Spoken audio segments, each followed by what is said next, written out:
Hello and welcome to Musings and Monologues. It is the right time to do so, I think. Do what? You may question. It is the right time, right now, to revisit the classics of Indian authors writing in English.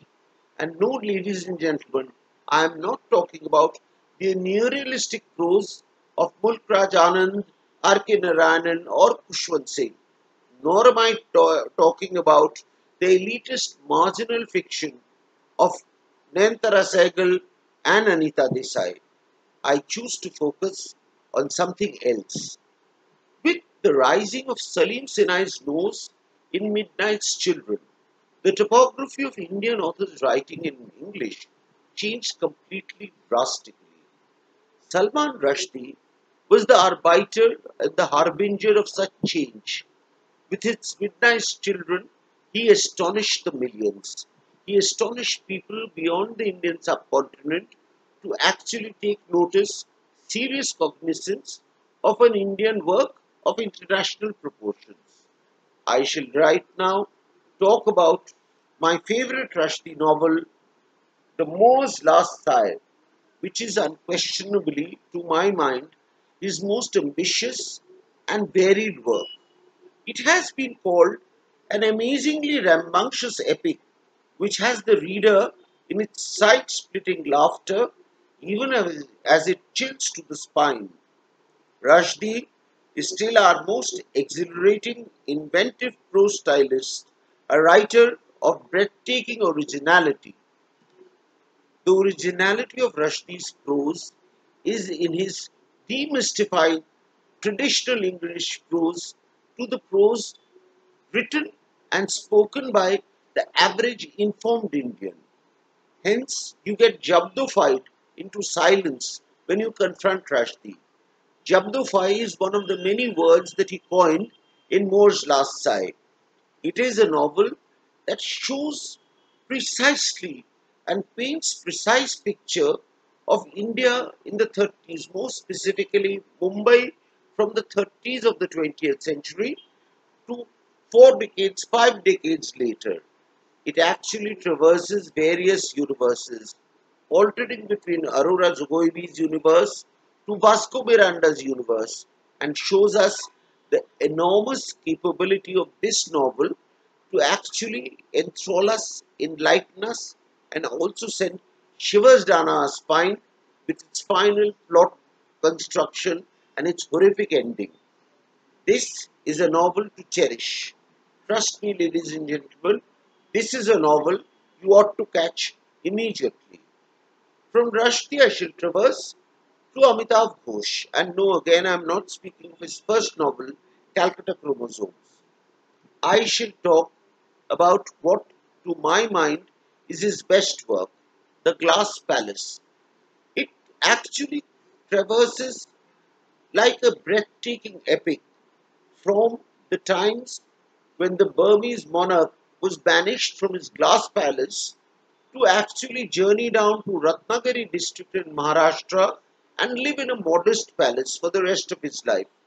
On one hand, as it goes and traverses with faithful detail in the lives of the Burmese king, the exiled king, it also traverses to actually realize the affairs and the politics of two of the fictional characters who people this book with such amazing brilliance that it leaves you astonished.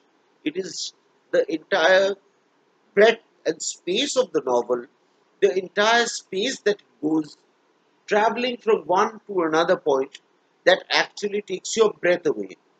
This is the second novel I urge you to read. Third work, I shall talk about Vikram Seth's Suitable Boy.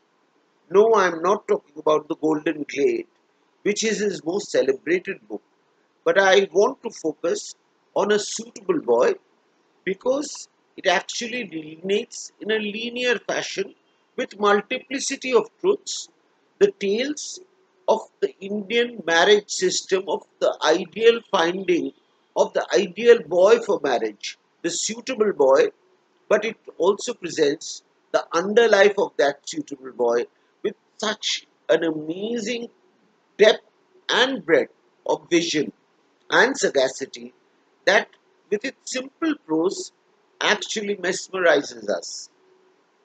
From Seth, we shall go to Arundhati Roy. Arundhati Roy has just written two novels in a 20-year span as a writer of substance. And no, I am not referring to her Booker Prize winning novel God of Small Things. I rather choose to focus on her present narrative, which she culled out and presented to us in 2018, Minstrel of Utmost Happiness.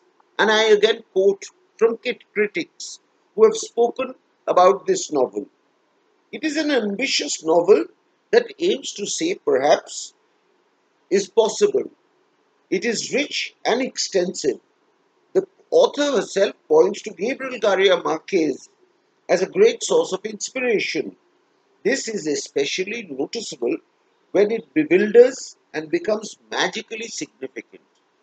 It again tries to portray a panoramic picture of India from the confines of north of Old Delhi inside a forlorn, forsaken graveyard and travels to the Kashmir Valley where it actually portrays the actual sadness and the milieu of Azadi jihadis or who have been called terrorists by the Indian establishment.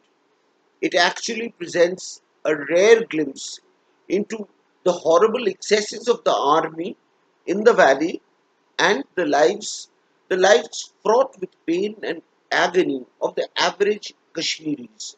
It travels from Kashmir to the interiors of India into Chhattisgarh, where it also peeks into the lives of the Naxalites, again considered terrorists by the establishment.